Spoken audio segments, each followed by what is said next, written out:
You're listening to Answers for the Family with Alan Cardoza and Matt Polachek, only on LA Talk Radio. Welcome to all of you listening around the world, and a warm welcome as we bring you another edition of the Answers for the Family radio show. I'm your host, Alan Cardoza, and if you're a regular listener, thank you for joining us once again. And if this is your first time, please make yourself at home as we bring you Answers for the Family.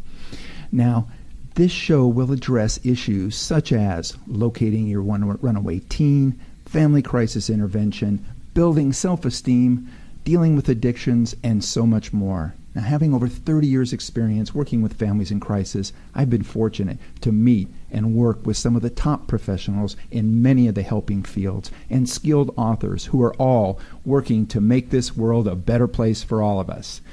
Now, while my co-host, Dr. Matt Polachek, takes some time away from the show, we've been bringing in some wonderful guest hosts who, like Matt, are making a positive difference in the lives of others.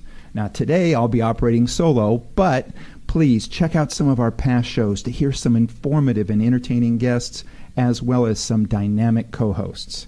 Now, I'm also looking for some show ambassador listeners who will forward at least one of our shows to your social media groups and or to someone you know who can benefit from a particular subject. Now, I truly appreciate it, and this is just another way that we can make a positive difference in the lives of others. Now, our topic today is one that we've gotten a lot of questions already sent in on, so obviously it is something that people are thinking about. This has to do with putting together individualized treatment plans that will facilitate the most appropriate match of community resources with the child or adolescent specific needs. Our guests are Dr. Amanda Stoeckel and Dr. Matthew Pierson. Dr. Pierson is a child and adolescent inpatient hospitalist at the University of Utah Neuropsychiatric Institute, or UNI. He is also an assistant professor who earned his medical degree at the University of North Carolina at Chapel Hill. He then completed his psychiatry residency and child and adolescent psychiatry fellowship at Duke University. Dr. Pierson is the co-medical director of the Comprehensive Assessment and Treatment Program at UNI, and is an active member of the American Academy of Child and Adolescent Psychiatry. Now, Dr. Amanda Stoeckel is a licensed psychologist and the program specialist for the Comprehensive Assessment and Treatment Program at UNI. She received her PhD in school psychology from the University of Northern Colorado and completed her clinical internship at UNI. She has an adjunct faculty appointment at the University of Utah Department of Psychiatry, and her focus is providing psychological services to youth and young adults within the CAT program, and she has extensive training in psychological assessment. Dr. Stoeckel's therapeutic orientation is typically based on cognitive behavioral methodology. Amanda and Matthew, welcome to Answers for the Family. Thank you. Thank you. Well, first of all, I want to let you know it is great to have you on. I don't know if they told you, but this is something that we've actually tried to do for probably a couple of years, is to be able to get you guys on. So I appreciate you taking the time. Well, because it's a huge subject within this area that we work in. We're working with a lot of at-risk youth, and the idea of assessment and treatment is something that so many parents are so nervous about. So again, I think it's something that we're all looking forward to hearing more about, and I know that there's already a lot of interest because there's already been quite a few listener questions that have been text, emailed, and instant messaged into us in hopes to ask you. So I think to start off with, let's talk a little bit about your mission at UNI. So the Comprehensive Assessment and Treatment Program, or CAT program for short, at the University of Utah is a 4 to 6 week comprehensive clinical evaluation and treatment program that's housed here in our inpatient psychiatric setting in our hospital. What we do is we provide a longer length of stay than most psychiatric facilities typically are able to provide, yet an intensive stay is intense in terms of evaluation and treatment and contact providers that you would have in a hospital. So our mission is to work with patients and families who are dealing with complex mental health issues, struggling to function in their communities, and not able to get the help that they need with traditional treatment programs at home.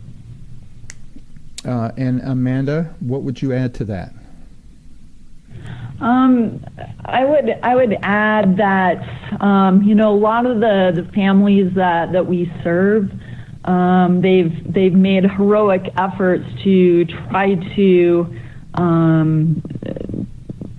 have their children be served in their communities at home, and they've exhausted the resources that are available to them in their home communities. Intensive outpatient treatment and day treatment programs near them. Now, share with our listeners kind of the age range that you're working with, because I know that is something that is unique. There's many programs out there that focus just strictly on a sort of an older teen focus or a young adult focus. Share a little bit more about your age range and why you're able to reach such a broader range of young people. Right. So the age range that we serve is 5 to 17 years old. And the reason why we're able to serve such a wide range of ages is because we have various units within the hospital. So we have a child unit that serves kids ages from 5 to about 12. And then we have adolescent units as well that serve 13 to 17 years old. And so I think that is unique in terms of our setting, that we are a psychiatric hospital that can serve a wide range of individuals with various needs. Yeah, and one of the things that I've seen is that there seems to be a need for services for younger and younger children, and at the same time there also seems to be a shortage of places to where parents can take their children at those younger ages to get the help they need. Yeah, absolutely. Now, where do most of your patients come from? It really varies. We have a lot of patients who come from the West Coast, California, Southern California, the Bay Area, Seattle. We have a lot from the East Coast, New York, the Southeast. We even have some that come internationally. It really does vary. It's a diverse group of people. Mm-hmm. And I would add to that, as we mentioned before, a lot of our patients are coming from home because families have exhausted the resources in their communities. But also sometimes we work with children and adolescents who are coming from a residential treatment program or a therapeutic boarding school or even a wilderness program where they're struggling in terms of an acute psychiatric issue, or perhaps there's a diagnostic question that has befuddled treatment providers, or for whatever reason the goodness of fit at their prior setting wasn't a good match, and so referral sources will refer their clients to us in that context as well. Yeah, and I think that's one of the things that's beautiful as someone who for over 30 years has worked within this culture, is the fact that there are so many programs out there that are so focused on just helping the children. that as soon as they recognize that maybe this isn't the best fit, they're very comfortable with contacting, someone like yourself and saying, look, I think this is a better fit, or maybe they need to go to you first before they come back to a particular program. And I think that's something that a lot of parents don't realize, just how valuable that is to have that sort of working relationship with so many other great programs out there.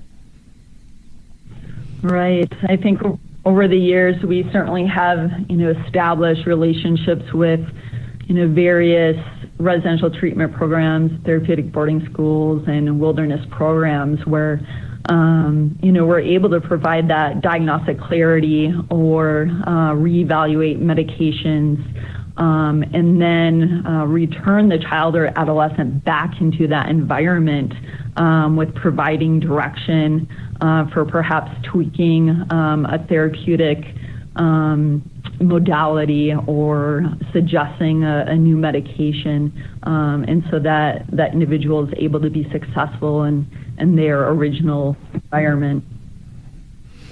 Yeah, we have a question that's coming across right now, and this is one that I've been asked quite often, and that is where a child may be getting close to aging out as far as parents having much leverage to be able to work with them. And this one reads, our newly turned 17-year-old daughter has been in treatment locally for over 2 years for alcohol and drug abuse. She is up and down like a yo-yo. The excuses for her behavior are never ending, and her inability to function, she claims, is due to her insomnia and overall not feeling well. We have put in place a drug testing protocol, but we suspect the alcohol is her drug of choice presently.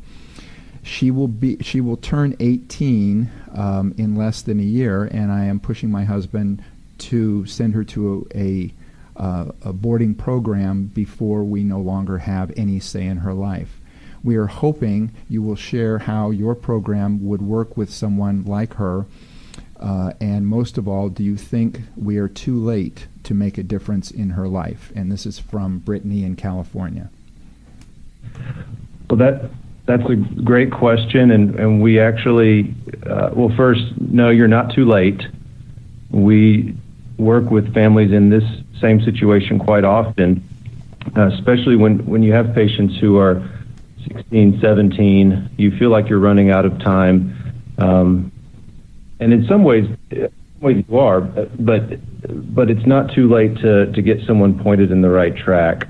And if someone wants to come into our program, we've had patients who are here and have turned 18, and as long as the patient is willing to stay voluntarily and complete the program with us, that's never a problem. We do try to work quickly and get people into what we feel would be the best therapeutic setting, whether it be a boarding school or a wilderness program or more of a residential treatment program, whatever it may be. That, not to skip ahead, but that is the goal by the end of your time with us, would be for us to make the recommendation for where to go. So we try to work quickly to get someone there and to get on the right track before they turn 18 and the parents have less say over where they go and what they do.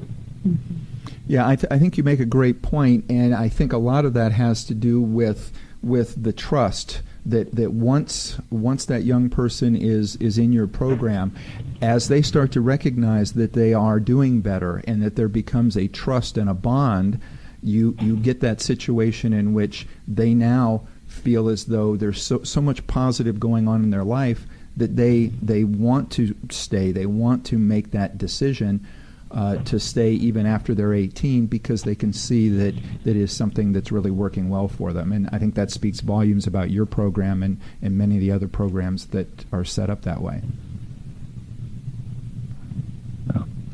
Now, some of the questions that have come in also have to do with the type of young people that you're working with. I mean, there's as much as I still advise any of the parents that are out there, that if you can speak with one of your local psychiatrists, psychologists that you're working with, speak with the local educational consultant, having knowledge about the different programs out there is still very beneficial, So the question would be, what are most of the young people admitted to the program? What are they usually diagnosed with that would tell some of these people, yes, I think my child might be a good fit? So we work with children and adolescents who are dealing with a variety of psychiatric issues. I would say that the majority of our patients leave with a diagnosis related to a mood disorder or anxiety-related disorder. I would say that that's predominantly the main diagnosis of our patients who we work with. Also, trauma comes up quite a bit. We deal with patients who are dealing with thought disorders, so some form of psychosis. Some children and adolescents are diagnosed with an autism spectrum disorder. Also, executive functioning issues, ADHD, learning disorders, substance use disorders as well. So really a wide variety of mental health issues. Now, you mentioned mood disorder, and I know that Dr. Pierson, as a clinician and researcher in the treatment-resistant mood disorder clinic, what are some of the treatments you perform for severe mood disorders? Well, there are more and more treatments becoming available. Medication and therapy are kind of the go-to standard when used in combination for depression, for example. You get the highest likelihood of response. Then, there's always a group of people, though, who struggle to respond fully to even really heroic attempts at medication management and lots of therapy. Fortunately, there are other areas in the area of neurostimulation.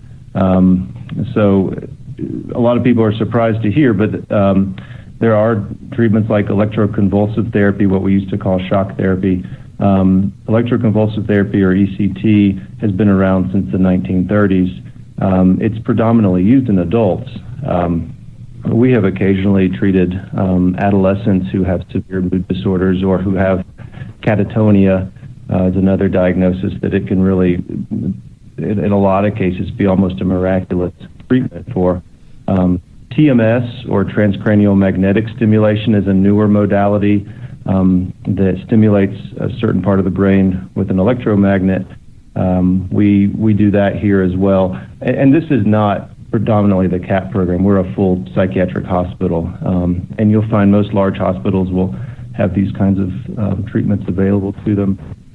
Ketamine infusions is probably the newest treatment. That's not yet FDA approved, but there's been some early data showing that ketamine can really improve depression as well. And I'll just add, too, when we talk about mood disorders, the other major mood disorder is bipolar disorder.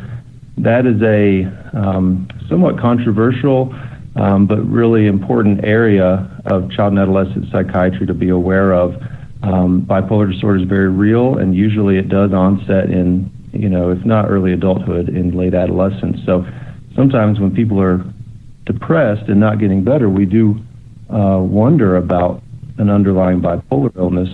And we do get referrals. We have a lot of patients who have had that term thrown around, and no one's ever been sure. So we try to clarify if that's there as well.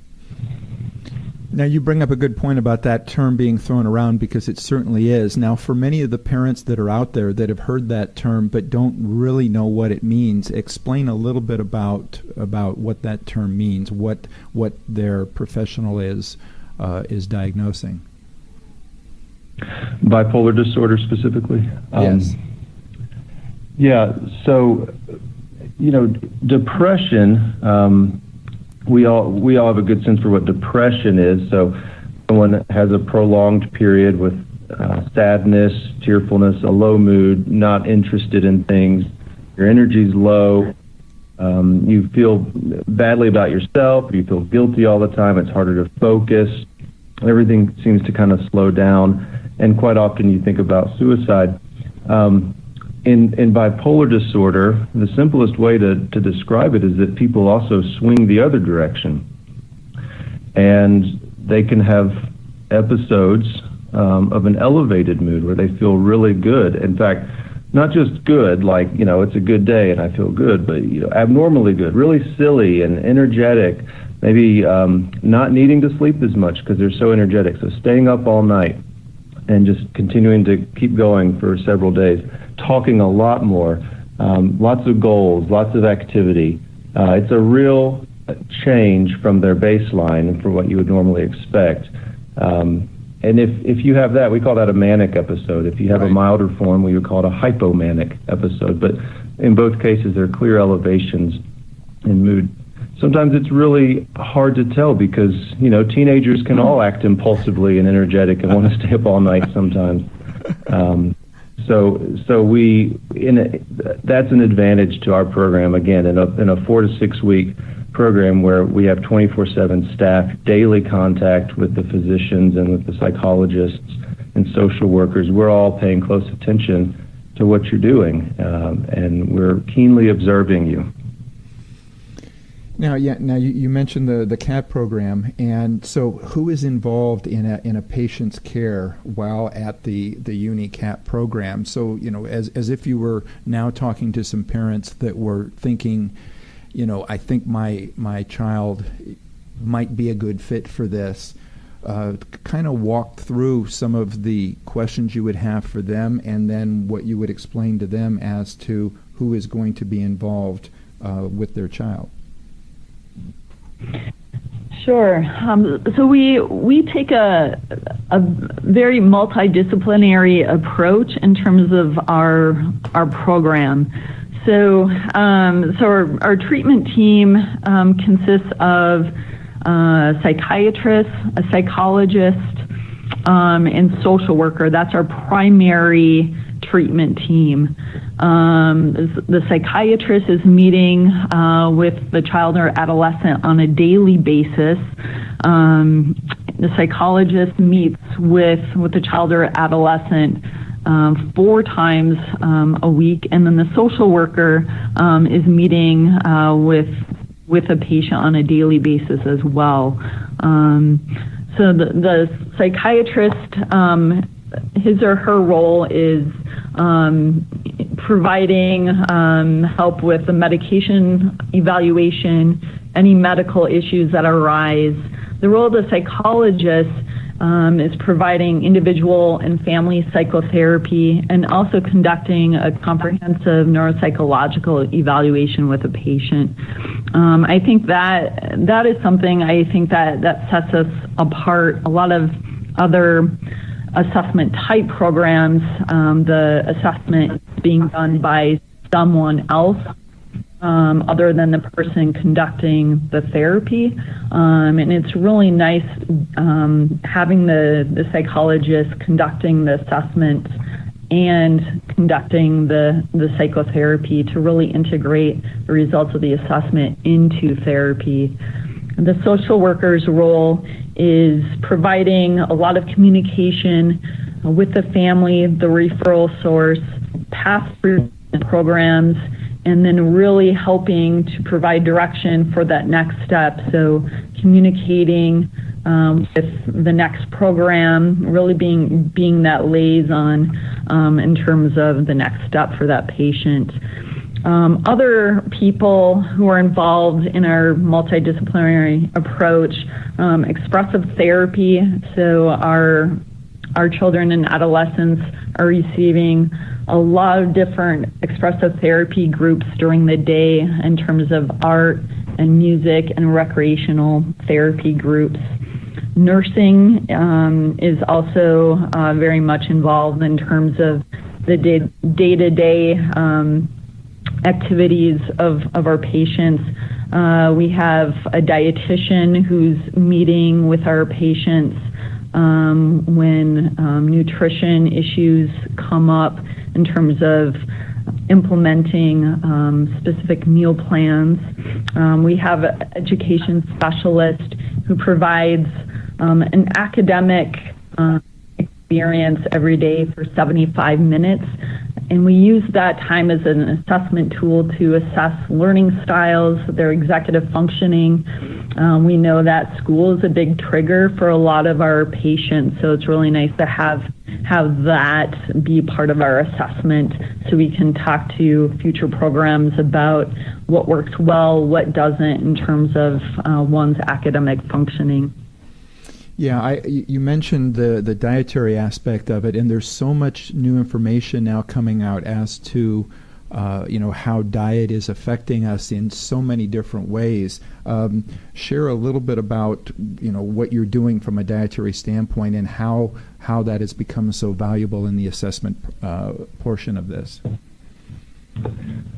Well, I think in our culture, diet is an important thing to consider because in our culture, we often eat fast food, junk food, things that are not as good for our body and brain as they could be. We're becoming more aware of food sensitivities, allergies, gluten intolerance, dairy, and one of the things that we really try to focus on here is helping people have healthy eating habits. So 3 times a day, that means breakfast, lunch, and dinner, balanced meals, roughly the correct amount of calories for an individual. We track people's weight each week, more if necessary. If there are specific eating issues, for example, eating disorders, some of our patients have eating disorders. We always bring in our dietitian. We talk with them daily. There's more of an intensive focus on that. We're able to accommodate a lot, not all, but a lot of people's food sensitivities and allergies. So we are aware that can play a role in how people think and feel. So we do make it a focus. And a lot of our families, dietary issues are a big trigger at home. Some of our patients, in talking to their parents, they've had to, put locks on their refrigerators or cupboards because some of our kids will, in the past, they have, searched for food to have during the night, and that's really played into some of the struggles that parents have at home in terms of navigating behavioral issues with their kids. Yeah, I can't tell you how many times we've shown up at 4 o'clock in the morning to pick up a young person to take them to their treatment program, and in going into their room, seen stacks of pizza boxes with half-eaten pieces of pizza under the bed, right, laying on all of the counters, half-eaten potato chip bags and just stuff everywhere, and it's amazing, that it's going on. But I'm glad that there's so much good information now that's showing that that by correcting some of the dietary aspect of it is also helping, on so many other levels. Now I want to share with everybody now, our guests are Dr. Amanda Stoeckel and Dr. Matthew Pierson. They are from the University of Utah Neuropsychiatric Institute, and we're talking about putting together individualized treatment plans that will facilitate the most appropriate match for community resources with the child or adolescent specific needs. So stay with us. We will be right back. Founded over 30 years ago to meet the needs of families in crisis, Westshield has continually focused on resolving issues that negatively impact families and businesses. Our signature therapeutic transportation service helps to ensure that adolescents in crisis are safely transported to specialized schools, programs, and treatment centers with unsurpassed experience and success. We are supported by our full-service licensed investigation agency that has legally, professionally, and compassionately located hundreds of runaways and teens. We are experienced and qualified to help, offering solutions which may include referrals to our international network of top professionals in the fields of educational consulting, psychology, psychiatry, and investigations. Simply put, Westshield Adolescent Services and Westshield Investigations are the best solutions when your family is facing a personal crisis. Call 1-800-899-8585, 24 hours a day, 7 days a week. That's 1-800-899-8585, or visit our website at westshield.com. Thank you. And we're back. You're listening to Answers for the Family, and with us is Dr. Pierson and Dr. Stoeckel. Now, while we were on the break, there was actually another question that came in, and this one reads, it says, I did not know your facility existed. I completed my master in child and adolescent psychiatry from the University of Utah 10 years ago, and shortly thereafter joined a practice in northern Illinois. I was very impressed by what I read on your site. I will be tuning in to learn more, as we are currently considering adding a few more treatment programs to our patient recommendation list. This is from Joel T.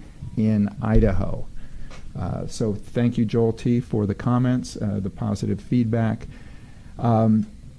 But one of the questions that I also get from time to time is, why Utah?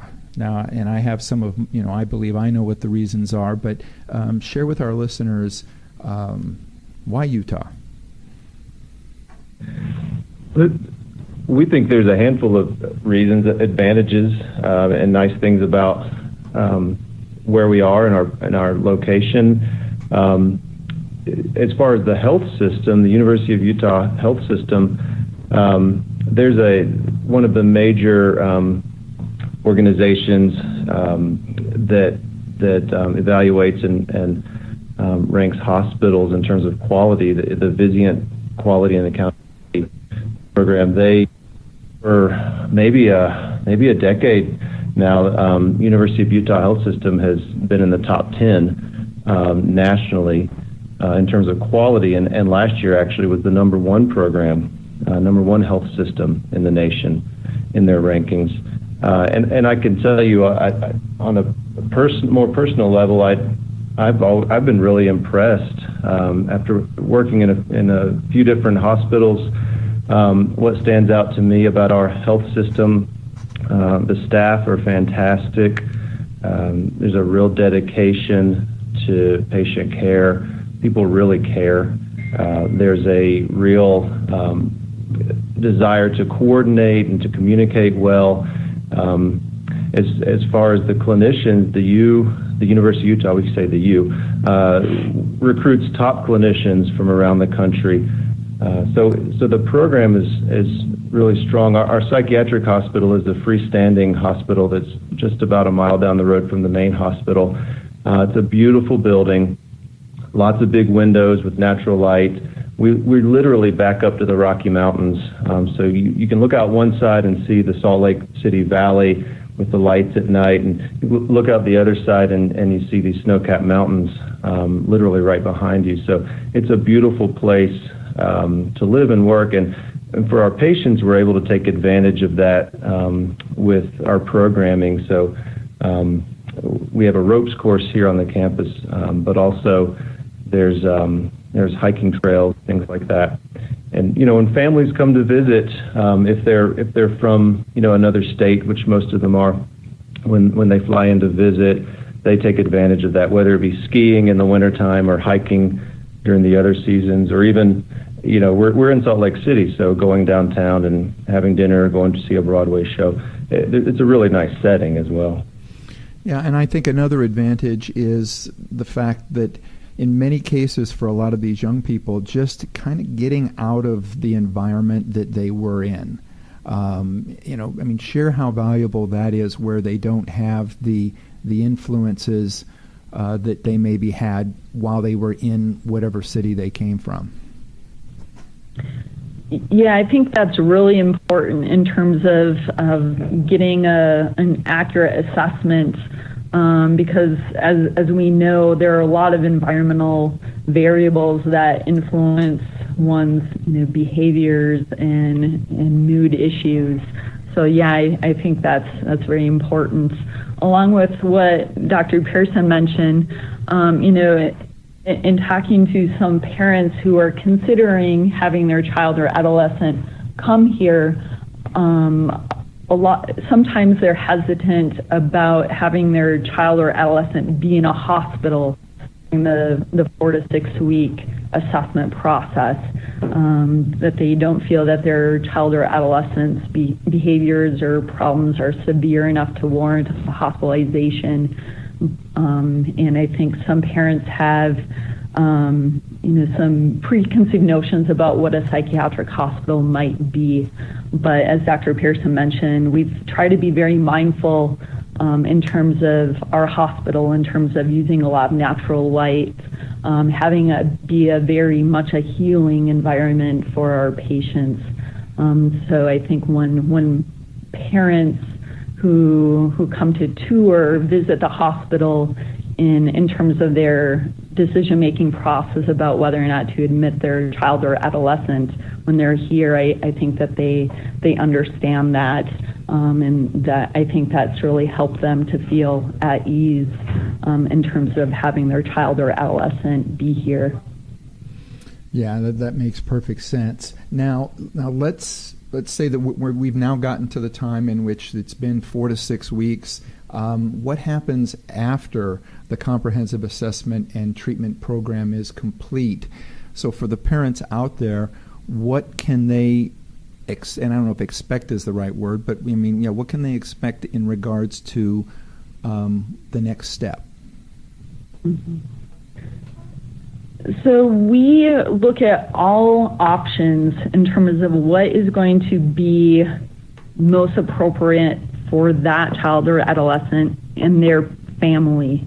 I think a lot of other assessment type programs take a more narrow scope in terms of options that are available. I would say that the majority of our patients, given the complexities of their psychiatric issues, go on to a residential treatment program or a therapeutic boarding school. However, in some cases where children or adolescents have gone through already a lot of out-of-home placements, sometimes we recommend that the patient returns home or transitions to a lower level of care, such as day treatment or intensive outpatient. We always want to try to have kids or adolescents go into the least restrictive environment possible. So we really try to be mindful of what is best, not only now, but what's going to be best for that individual a few years from now. Some cases, wilderness therapy is our recommendation due to the level of insight that a patient lacks. And so sometimes we're recommending a wilderness program for that individual to gain more insights before they transition to a residential program or a therapeutic boarding school, so they can really be productive in terms of the work that they need to accomplish. Now, for those of you out there, if you're trying to visualize some of the things that we've been talking about, you can also open up another window on your computer and go to the website, the UNI website, which I believe is U as in Union, F as in Frank, OUHEALTH.com/UNI. You can open up another window. You can follow along. And also, obviously, after the show, if you have any questions, that's one of the places where you can go. Now, and along with questions, I know that one of the questions that I hear most often from parents, which is, and I'm sure you do too, how will the children do after they leave? So my question is, do you have any outcome data that you can share with us? So in about 2015, we started to conduct outcomes research to look at how our program has impacted the emotional functioning of our children and adolescents from their perspective as well as their parents' perspective, and then looking at family functioning as well. We have the measure that we are primarily using to assess that is a youth outcomes questionnaire, the YOQ, and that takes a look at treatment progress for individuals ages 4 to 17 years old, and it tracks the actual change in one's functioning in terms of emotional wellness. Based on the preliminary results that we've analyzed, we are seeing improvement in terms of one's functioning, not only between the time of admission and discharge, but also after they leave. So at 6 months and a year out, they continue to do well, and compared to how they're doing when they first get here.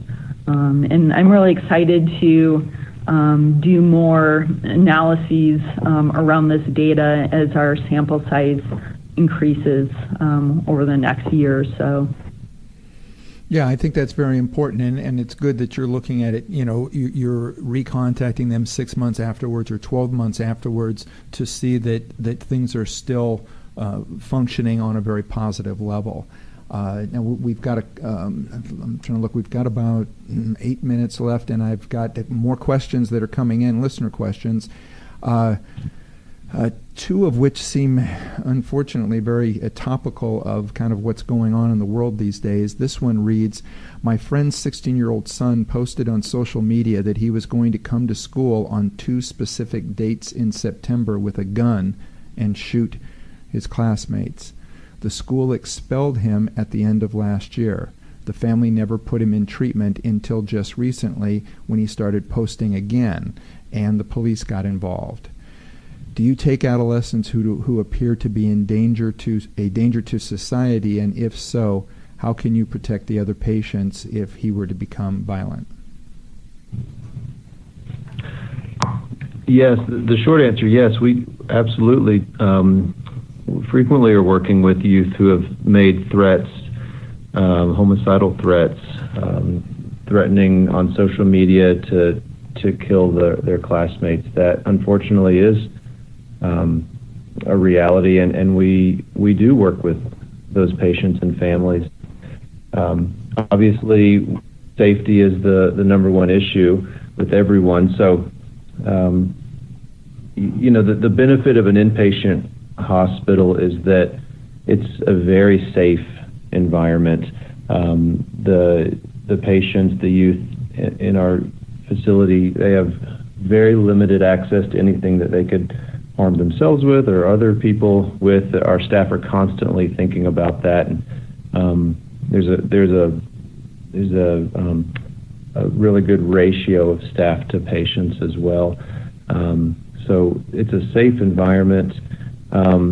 Occasionally there are patients who become upset, angry, agitated, and that's okay. And our staff are well trained in how to work with them and keep it a safe environment. So the big issue in this sort of example that you gave would be, how can we make sure that things are going to be safe after discharge? And although you can't always can't say 100%, but we do make, in those kinds of cases, we make that a focus of therapy, an intensive focus, and we think about where the youth may be going afterwards, and how to make sure everyone's comfortable.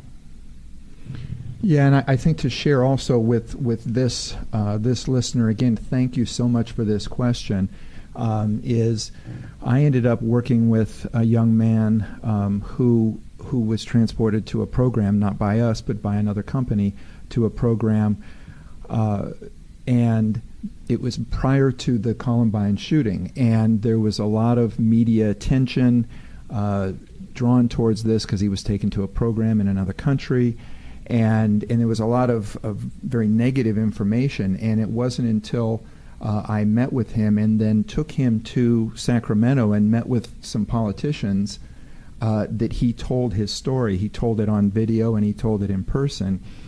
And what his parents had not expressed to the world because they didn't want to put a tag on him was that he had made that same threat. And they made the right decision, but yet there were people that had come out publicly with, oh no, this was a terrible decision. And yet when he opened up and he chose to speak about it, and I give the parents a lot of credit, they said that they could have said that and that would have gotten rid of a lot of the publicity, but they said that it was up to him at that point to make the decision if he wanted to share that with the world. And as it turned out, as I said, I ended up traveling with him and doing a speaking tour of sorts with him, and he could not have said more positive things about his time in a program that worked on the issues that he had prior to him making those threats. So if that helps, this listener who I think is going to be talking to their friend, that may be something that will help them make what is truly a difficult decision for any parent. So, so Amanda, is there anything you'd like to share on that subject? Yeah, I think it's really topical right now in terms of the access that our children and adolescents have to social media and how it makes individuals who have mental health issues more vulnerable to acting out and expressing some of the thoughts that they might have, especially individuals who might be having poor reality testing. So I think it's really important, for individuals to be open, to communicate, and to help reduce the stigma around mental health issues. I think the more open that people can be about such issues, especially with their own children, I think that's going to help just make more people aware, and in turn improving the safety of others around them. Couldn't agree more. Now, another question that sort of touches on the same issue, only the issue is more the stress that everybody else takes on, so not from necessarily the person who is threatening this, but what the other people around. And this one reads, a few weeks ago, a masked intruder came into my son's school. The principal told the teachers on the intercom to lock all the doors and windows. The man came right to my son's classroom and started knocking on the door to come in. The children were petrified, and the school did not do a debriefing after the incident. There was a little girl in the classroom who suffered from anxiety and has a shadow with her. I'm not sure what that means. She is now experiencing PTSD from the intruder incident, although he never made it into the classroom because the police apprehended him before he could get in. Do you work with children who've experienced trauma, and if so, what kind of interventions would you use with a middle school age child? We do work with trauma. That's a horrible story too. But I'm glad the school was do the right thing. In terms of getting that man out of the school. Unfortunately, trauma is a very real issue. It's not talked about enough. Sometimes the traumatic things people just don't want to share, particularly if there's been sexual trauma. A lot of people just want to keep that to themselves.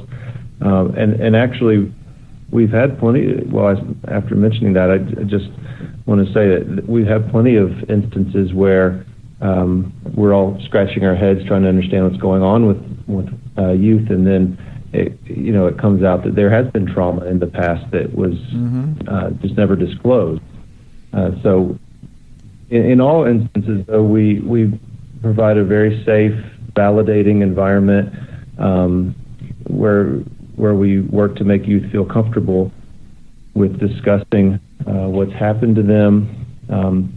The best way, no matter if you're 5 years old or 17 years old, the best way to treat post-traumatic stress disorder or PTSD is to get to the point where you can talk about what happened. It's the therapy, it's the psychotherapy, and it's focused around being able to discuss what happened and manage those strong emotions that come up when you re-encounter it in your mind. So we can do that here. We do that here. We do trauma-focused CBT, trauma-focused cognitive behavioral therapy is probably the most evidence-based therapeutic approach for PTSD. In research, it's had very good outcomes. We can get that process started. Unfortunately, even though trauma and PTSD, people can overcome it. It takes longer than 4 to 6 weeks. It takes longer than just your time would be here at UNI. Well, Doctor, what we would look for, in addition, is getting someone pointed in the right direction, making sure that the treatment program that we recommend after discharge would be able to incorporate trauma-focused therapy. Well, Doctor, what I wish I had more time. Thank you so much. I want to acknowledge you for all the good works that you're doing. And again, for everybody out there, the website is ufouhealth.com/uni. Or if you're driving, you can't take that down, you can always go to the answersforthefamily.com website, and all of their information will be there. So again, thank you so much for coming on and sharing with us. Well, thank you for having us. Thank you. All right. And for everybody out there, please be sure to put us on your calendar and tune in next Monday when we are joined by the author of Big Love, The Power of Living with a Wide Open Heart. And keep that heart open, and be with us again next week on Answers for the Family. Thank you.